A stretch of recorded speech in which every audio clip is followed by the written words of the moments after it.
July 1962. A gravel drive outside Bloomington, Illinois. A boy of 15 leans into the open hood of a 1956 Ford Custom Line, both hands buried in the engine bay, forearms black to the elbow. The radio on the workbench is playing a Cubs game. His father stands 3 feet behind him, arms folded, not speaking. The boy is failing. The carburetor linkage has come apart in his hand, and he does not yet know how to put it back. He has 40 minutes before the family leaves for his uncle's place. The father does not help. The father does not leave. The boy will get it running. He will get it running because the alternative is asking, and asking in this driveway has a price.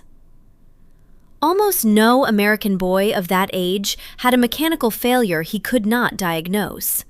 By 18, most had rebuilt an engine, rewired a lamp, soldered a pipe, set a distributor by ear, and told the difference between a bad condenser and a bad plug by sound. None of them had a YouTube channel. None of them had a manual written for dummies. They had a father, a neighbor, a junkyard, a Chilton book, and the steady punishment of trial. These are 31 mechanical skills every American teenage boy carried in his hands in 1962. Most grown men today cannot name half of them, and the ones who can usually have to Google the rest. The country has lost a working vocabulary. The vocabulary was the inheritance, and number 1 on this list is the skill all the other 30 were secretly building toward.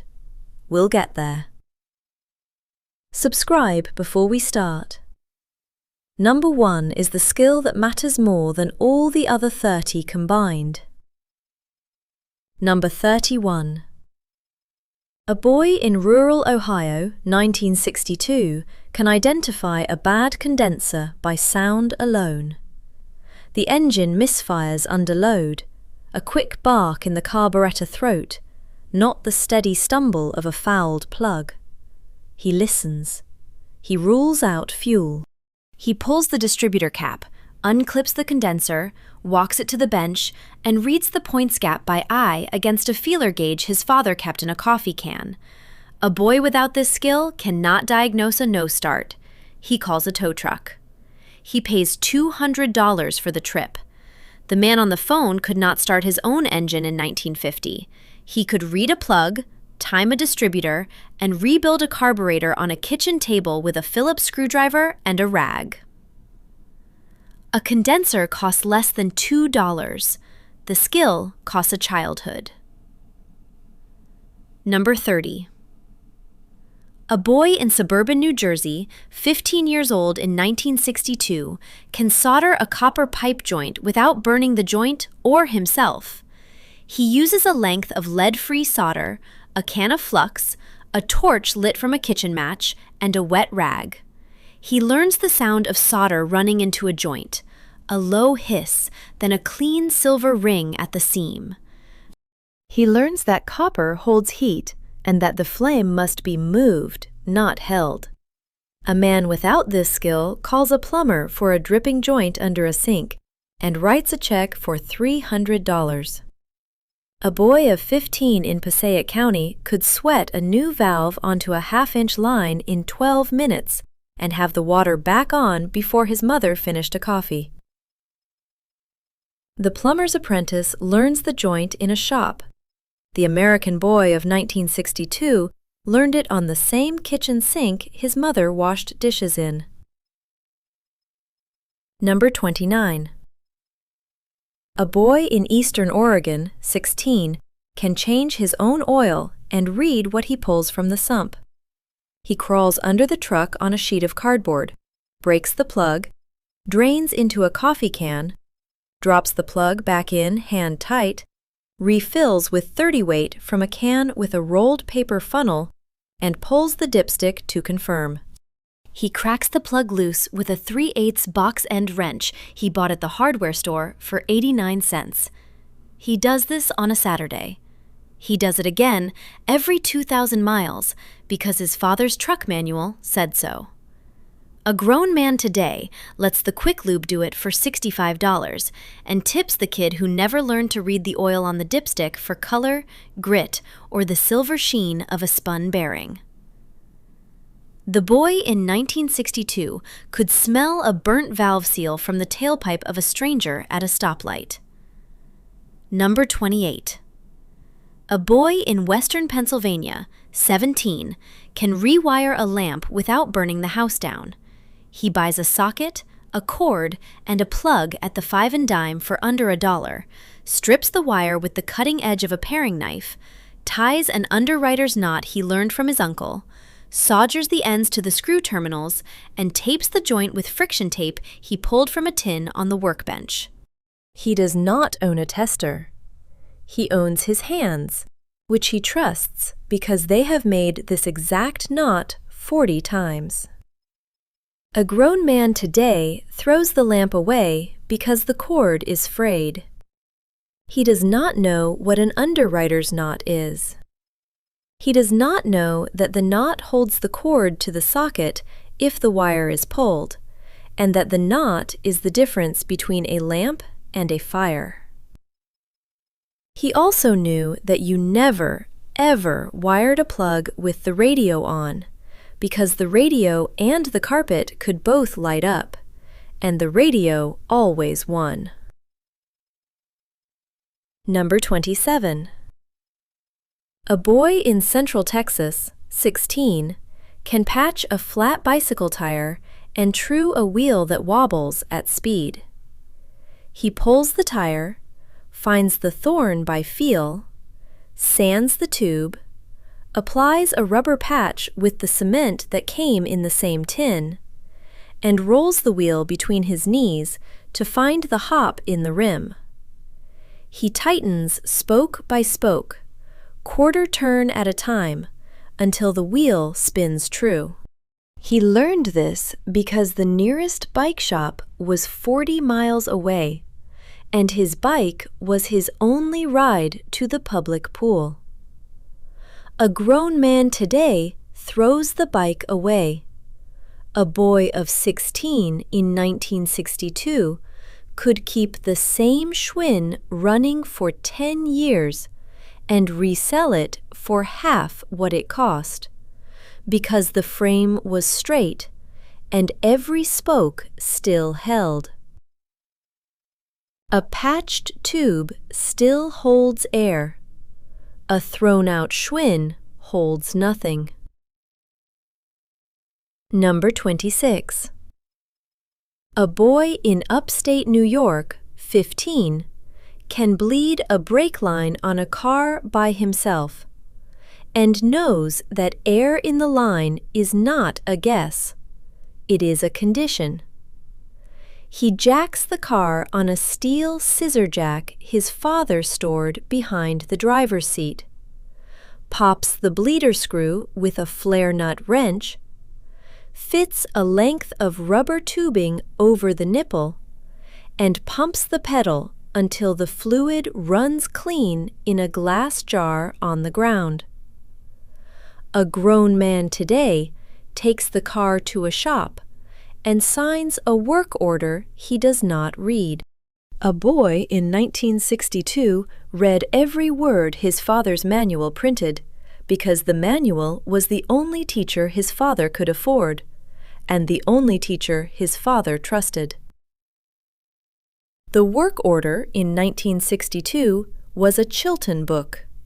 The Chilton book did not lie, and it did not mark up the part. Number 25. A boy in southeastern Kentucky, 16, can splice a broken electric fence wire with a knot that holds under tension from a charging unit running 6,000 volts at low current.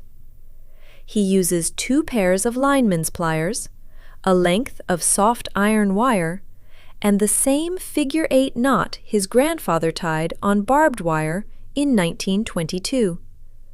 He does this barefoot because he was already barefoot when the cows got out.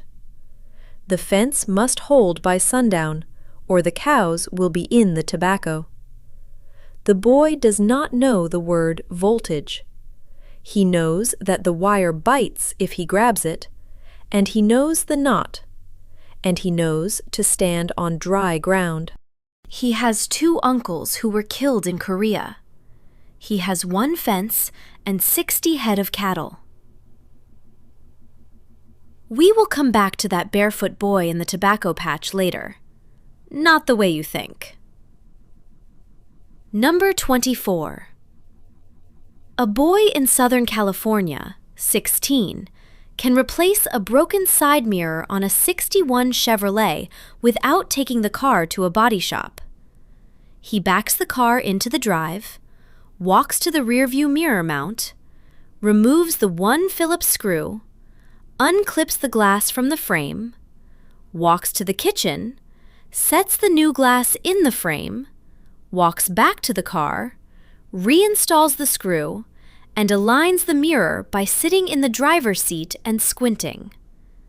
The whole job costs 40 cents for the glass, which he bought at the corner auto parts store, and 15 minutes, which he had because he had no practice that afternoon and no game to watch. A grown man today lets the insurance handle it, drives for 2 weeks without a mirror, and complains about the deductible. He also knew how to install a sun visor that came in a brown cardboard sleeve with no instructions. Number 23. A boy in Central Michigan, 17, can repack a wheel bearing on a trailer without paying a shop. He removes the hub, cleans the old grease out of the races with a rag and a stick, repacks the cavity with fresh wheel bearing grease he bought in a 1-pound can at the Napa store for $1.19, taps the new seal in with a hammer and a block of wood, and torques the spindle nut to spec with a wrench he ground down for clearance. A grown man today pays a trailer shop $80 to do what the boy did for 90 minutes and $1.19. The boy knew the seal was leaking because the hub was hot. He checked the hub by touching it after a 20-mile run. He had to wash his hands twice before he ate dinner. A trailer wheel is the same wheel it has always been. The hands that used to repack it are the part that is gone. Number 22.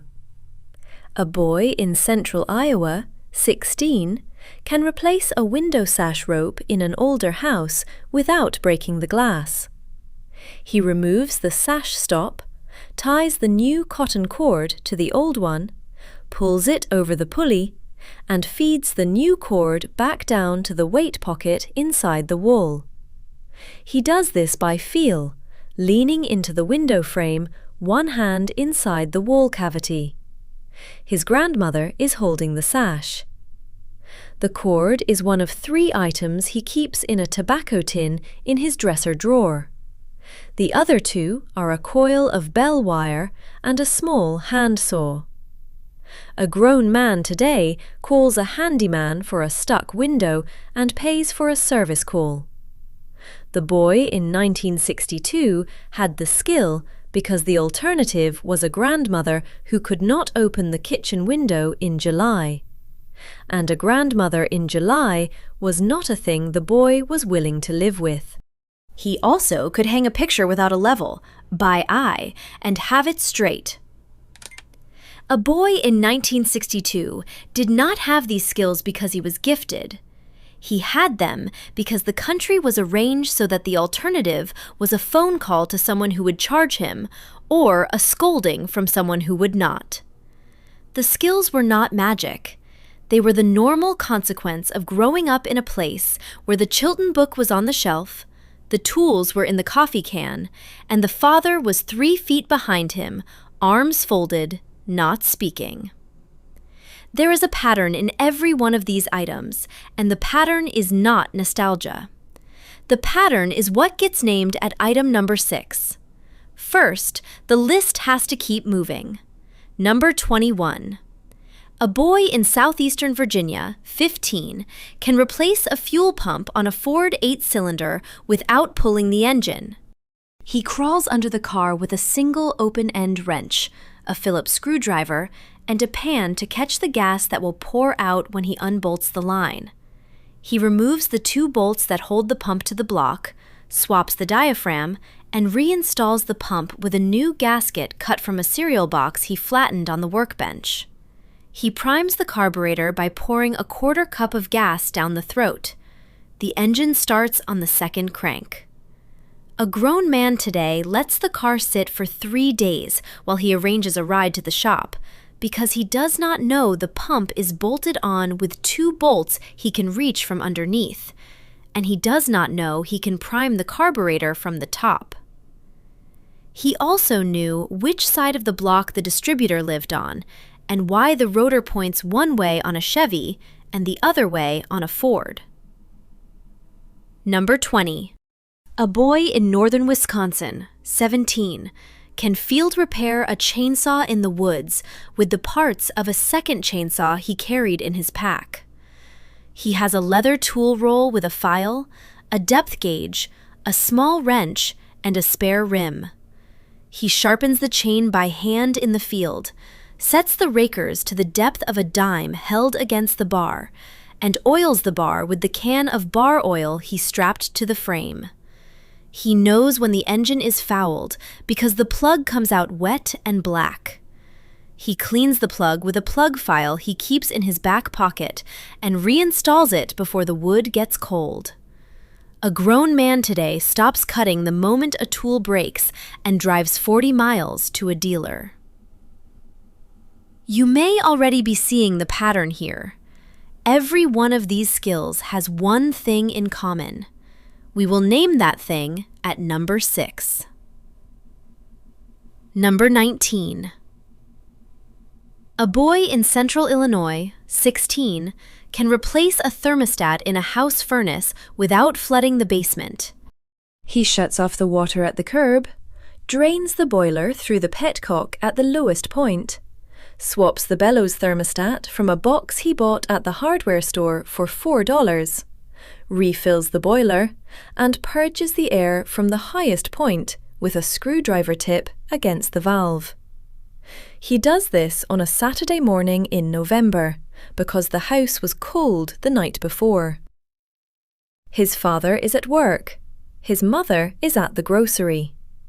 The boy does the job because the job needs doing, and because his uncle, who normally would do it, is 60 miles away. A grown man today calls the furnace company and waits 3 days. A boy in 1962 knew the boiler was flooded because the air vents were gurgling. And he knew the air vent was bleeding because his uncle had shown him once, 10 years before, when the boy was 6. He also knew that the relief valve on a hot water heater is not a suggestion. Number 18. A boy in central Pennsylvania, 16, can rebuild a lawnmower engine in his grandfather's garage over a weekend. He pulls the head, hones the cylinder with a brake hone he borrowed from his uncle, fits new rings he bought in a paper envelope from the Massey Ferguson dealer for $2, regrinds the valves with a hand grinder he chucked in a brace, resets the valve clearance with a feeler gauge, and pulls the rope. The mower starts on the 3rd pull. He knows it will start on the 3rd pull because he built it. A grown man today mows around the patch of tall grass because the mower will not start. And the mower will not start because the rings are worn and the valves are pitted. And the cost of a new mower is less than the cost of the parts. And the cost of the parts is more than the man can justify. And the patch grows. The patch grows. Number 17. A boy in southeastern Colorado, 15, can splice a broken hay baler belt in the field with a lacing the size of a small fist. He carries a leather pouch with 2 steel lacing pins, a hand punch, and a small anvil. He cuts the belt square, punches matching holes through each end, threads the lacing, sets the rivets, and tests the splice by pulling on it with both hands. The baler runs. The baler always runs because the hay cannot wait, and the weather cannot wait, and the man who can splice the belt cannot afford to be 20 miles from the parts. A grown man today stops the baler, calls the dealer, and waits. The hay cures. The hay rains on. The crop is lost. The crop is lost. Number 16.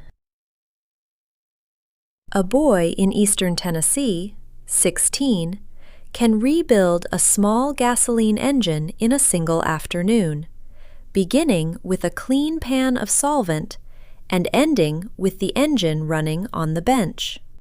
He has done this with a 3-horsepower Briggs on a push mower, a 5-horsepower Tecumseh on a rototiller, and a 4-horsepower Clinton on a generator his grandfather bought new in 1948. He knows the firing order by feel. He knows the torque sequence on a small block by memory. He knows that an engine without a compression reading is an engine you have not yet started. He does not own a compression tester. He owns his hand over the spark plug hole and his ear against the block. A grown man today replaces the whole unit because the unit is cheaper than his time, and his time is something he has been told for 40 years is worth more per hour than the unit costs. He was told wrong. Halfway through, 16 items behind, 15 items ahead. The boy on the Bloomington driveway is still leaning into that engine bay. The carburetor linkage is back together. The boy has not asked his father a single question. The father has not offered a single answer. The boy is on his back under the car now because the work he was doing on top was not the work that needed doing. He figured that out by himself. He figured it out by the sound of the engine when he cranked it the first time. Pause here. Tell me in the comments, which of these did your father or grandfather teach you? The comments on this video are full of men naming the exact moment. Read them. Number 15. A boy in central Massachusetts, 16, can install a new clutch cable on a car without taking the car to a shop. He disconnects the cable at the pedal, threads the new cable through the firewall, attaches the cable to the throw-out fork at the bell housing, and adjusts the free play at the pedal until it matches the half-inch his father's manual specified. He bleeds the hydraulic system if the car has hydraulic clutch by pumping and cracking the bleeder. He knows the difference because he read the manual in the glove box the year before. A grown man today calls the shop for a clutch cable. A boy in 1962 read the manual because the manual was the only source, and reading was cheaper than asking, and asking his father twice in one summer was not something a boy did. He also knew how to adjust the headlights with the screw on the rim by parking 10 feet from the garage door and watching the pattern move. Number 14. A boy in central Indiana, 15, can fix a vacuum leak on a carburetor without a pressure tester. He listens for the high whistle at the base of the carburetor. He sprays starter fluid at the seam between the carburetor and the manifold and listens for the engine speed to rise. He tightens the 2 bolts that hold the carburetor down. If the whistle remains, he replaces the gasket, which he cuts from a piece of gasket material he bought at the hardware store for $1 a sheet, by laying the old gasket on the new material and tracing around it with a pencil and cutting along the line with a pair of scissors. A grown man today takes the car in because he does not know the leak is a gasket he can cut himself, and the shop will sell him a gasket and a carburetor rebuild for $400. He could also clean a carburetor in a coffee can of solvent and have it back on the car before the coffee cooled. Number 13.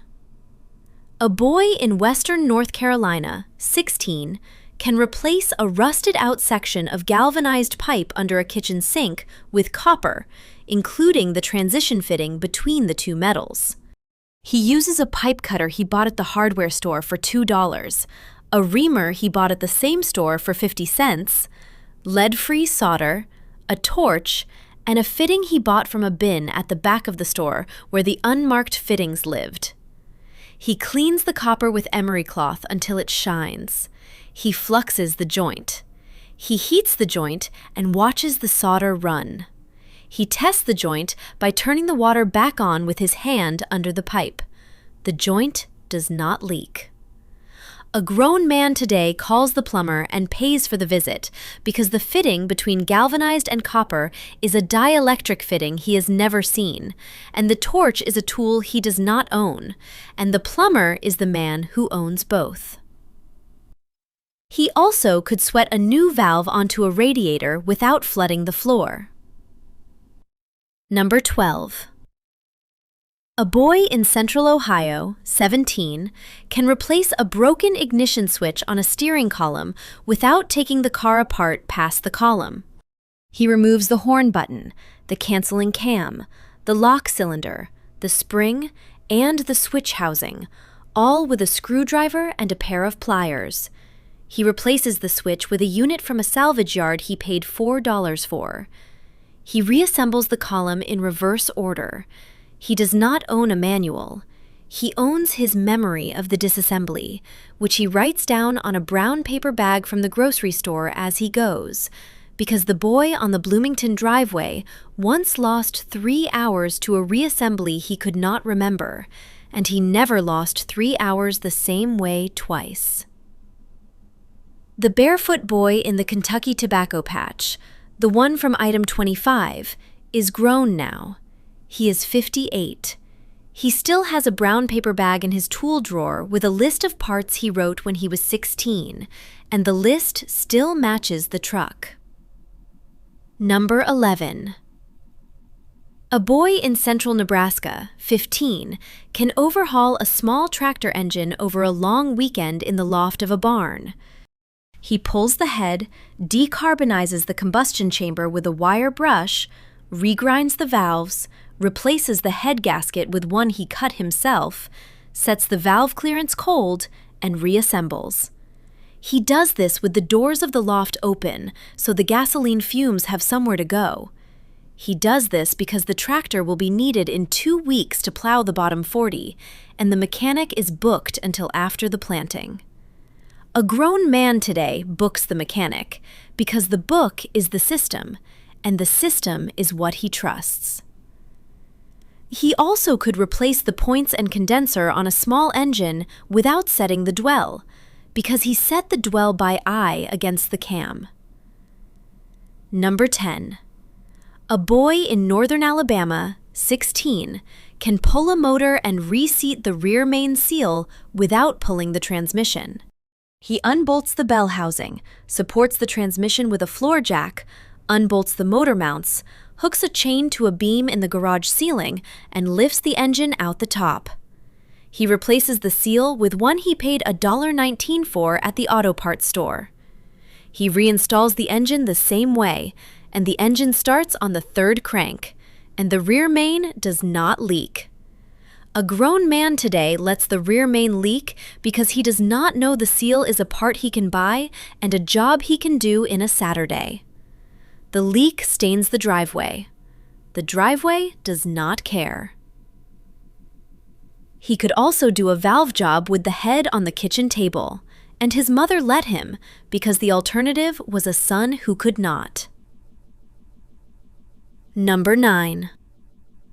A boy in southern Ohio, 16, can wire a 3-prong plug onto a tool that came with a 2-prong plug, including bonding the ground to the chassis of the tool. He strips the wire, solders the hot to the brass screw, the neutral to the silver screw, the ground to the green screw, and wraps the cord around the strain relief clamp on the plug, so a yank on the cord pulls the clamp, not the terminals. He knows the order because his uncle told him once: brass, silver, green. The order is a kind of prayer. A grown man today replaces the plug with another 2-prong plug because 3-prong outlets are not in the bathroom, and the tool runs, and the ground does not matter, and the man does not know what the ground does. The ground saves his life. He has been told it does not matter. He has believed what he has been told. Number 8. A boy in central Kansas, 17, can troubleshoot a non-starting tractor by going through the same 5-step diagnosis his father taught him at 9. He checks the fuel, he checks the air, he checks the spark, he checks the compression, he checks the timing. He goes through the list in order because the order is the order. He finds the problem at step 3 because the plug wire is loose at the cap, and he tightens the cap and the tractor starts, and the boy does not feel that he has done anything remarkable. A grown man today calls the mechanic at step 1 because the fuel is the system he trusts, and the system does not include the cap. He could also set the timing on a 6-cylinder by ear, with the vacuum advance disconnected, because the engine had a sound at idle that he had heard 10,000 times. Number 7. A boy in central Wisconsin, 16, can rebuild a water pump on a Chevrolet small block in a single afternoon, beginning with the gasket kit he bought at the auto parts store for $3, and ending with the engine running and the pump not leaking. He has a tube of gasket sealer that cost 50 cents. He has a puller for the pulley that he borrowed from the auto parts store for a deposit he got back when he returned the puller. He returns the puller the same day because the man at the parts store knows him, and the man at the parts store is the man who sold the puller to his father in 1953. A grown man today lets the pump leak. The leak turns to steam. The steam fogs the windshield. The windshield is wiped with the back of a hand because the hand is the only part of the man still trusts.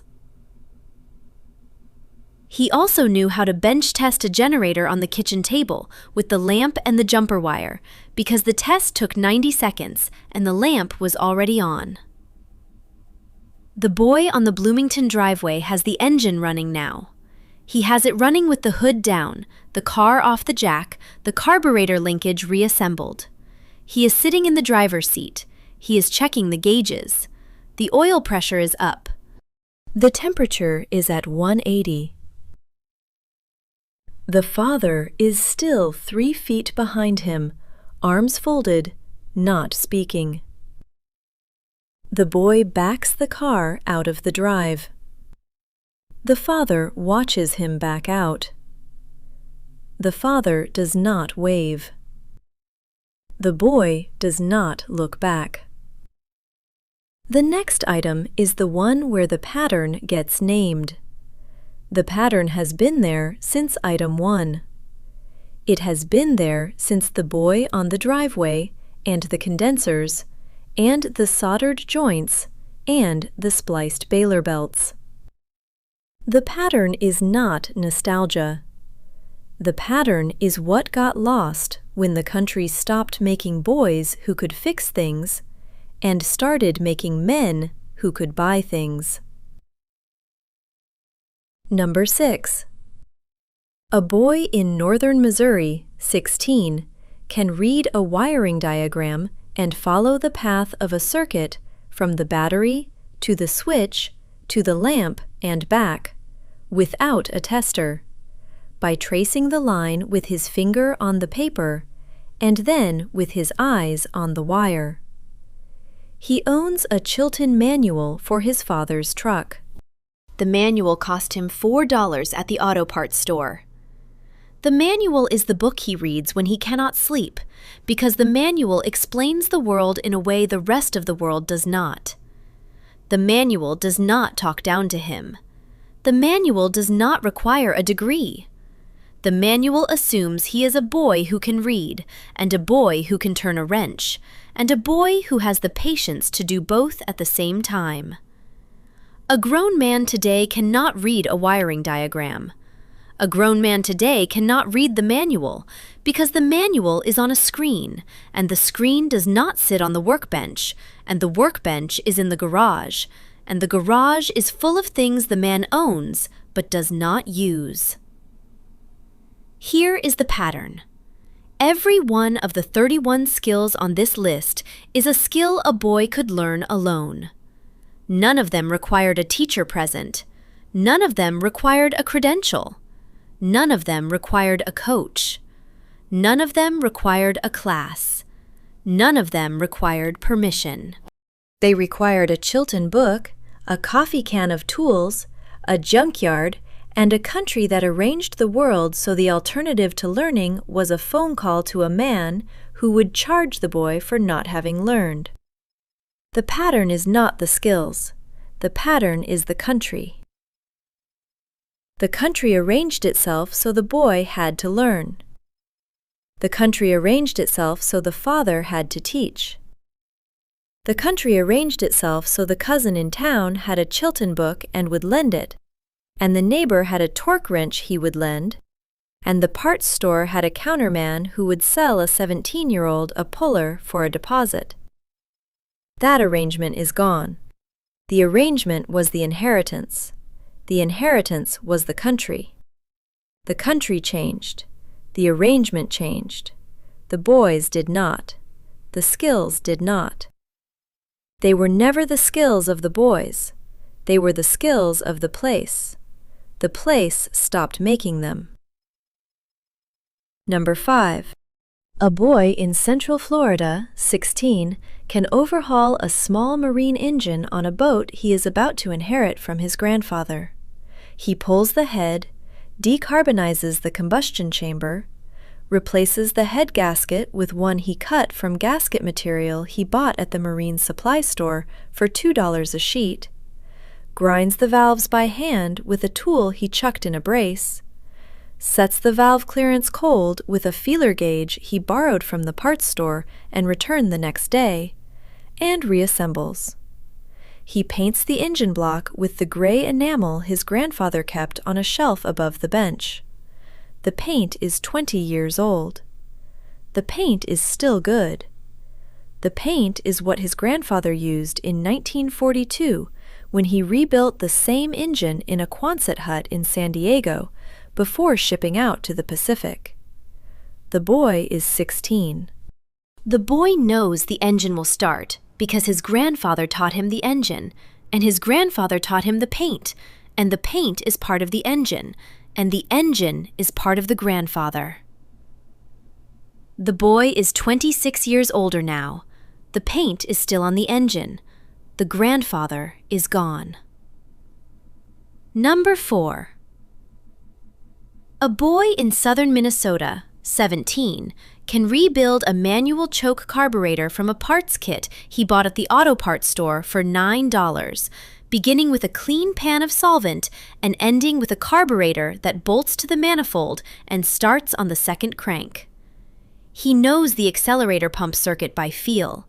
He knows the idle circuit by sound. He knows the power circuit by the way the engine pulls when he opens the throttle by hand at the carburetor, with the engine off the car, on the kitchen table, where his mother lets him work because the table is her table, but the kitchen is the country, and the country makes the rule. A grown man today buys a new carburetor for $240 because the new carburetor is cheaper than the kit, and the kit is cheaper than his time, and his time is a thing he has been told for 30 years is worth more than $240 per hour. The carburetor on the kitchen table is the carburetor on the kitchen table. The kitchen table is the country. The country is gone. Number 3. A boy in central Kentucky, 16, can cut a thread on a piece of black iron pipe with a pipe die he bought at the hardware store for $4. And he can do it without ruining the thread or the die. He oils the die with cutting oil he bought at the same store for $1 a can. He turns the die 1/2 turn forward, 1/4 turn back, clears the chip with a small brush, oils again, and repeats until the thread is cut the full length of the die. He tests the thread by hand, screwing on a fitting until it seats. The fitting seats. The boy knows the fitting will seat because the thread is clean.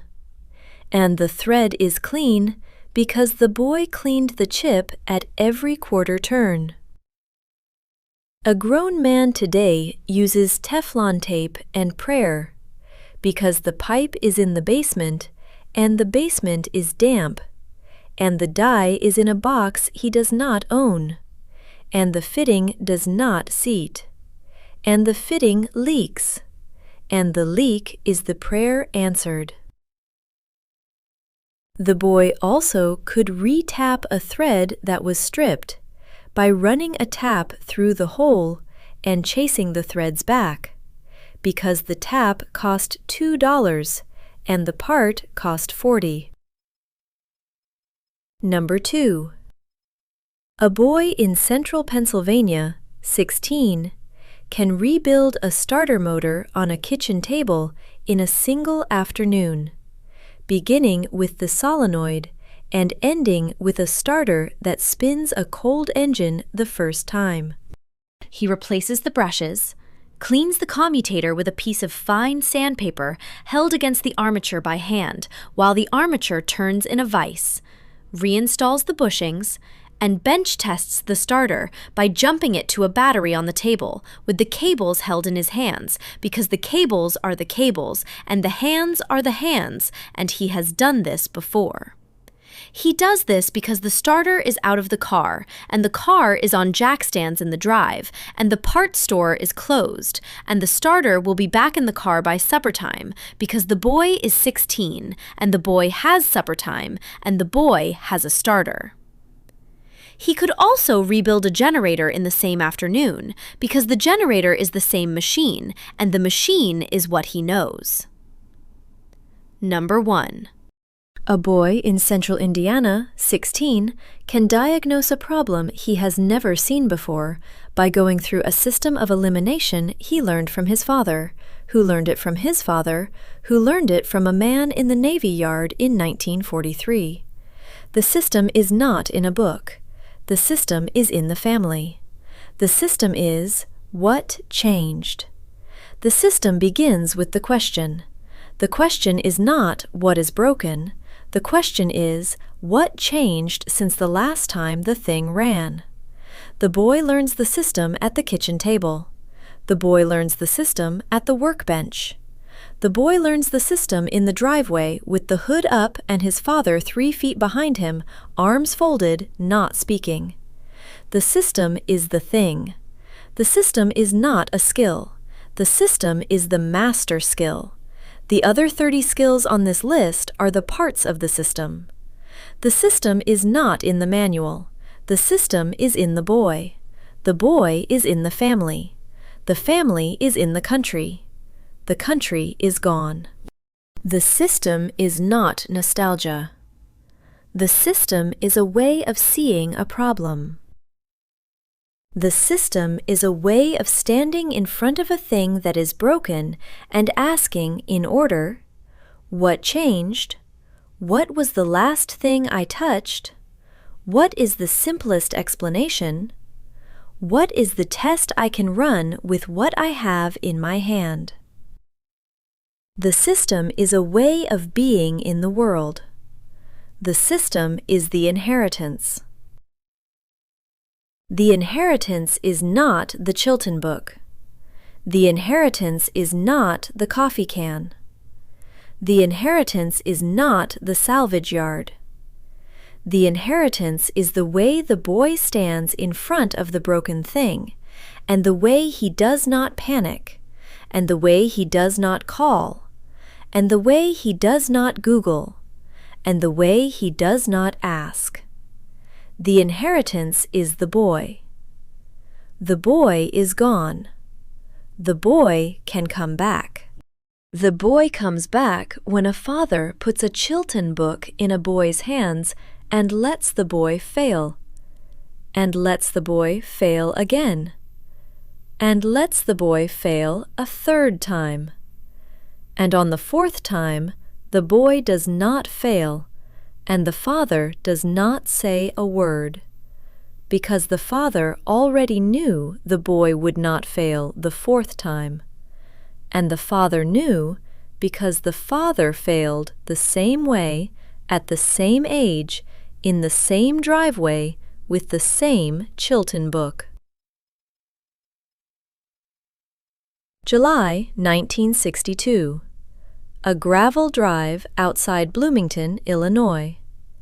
A boy of 15 turns the key in a 1956 Ford Custom Line. The engine catches. The boy sits for a moment with his hand on the wheel. His father is still 3 feet behind him, arms folded, not speaking. The boy backs the car out. The boy does not look back. The father does not wave. The boy is 77 years old now. He still has the Chilton book. He still has the coffee can. He still has the brown paper bag with the list of parts. He still backs out of the drive the same way, without looking back.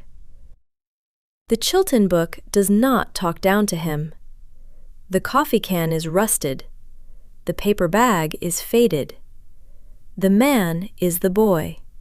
The boy is the man.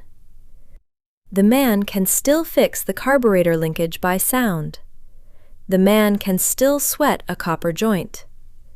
The man can still pull a motor and reseat the rear main. The man cannot teach his grandson. The man cannot teach his grandson because the grandson does not stand in front of the broken thing. The grandson stands in front of the screen. The screen does not ask the boy what changed. The screen does not fail. The screen is not a father. 31 skills. None of them were magic. All of them were taught. None of them required a credential.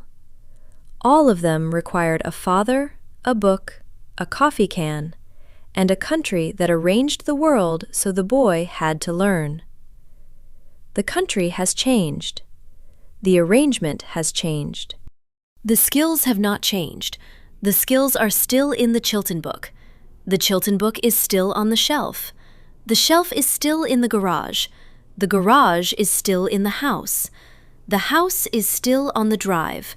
The drive is still gravel. The gravel is still the same gravel.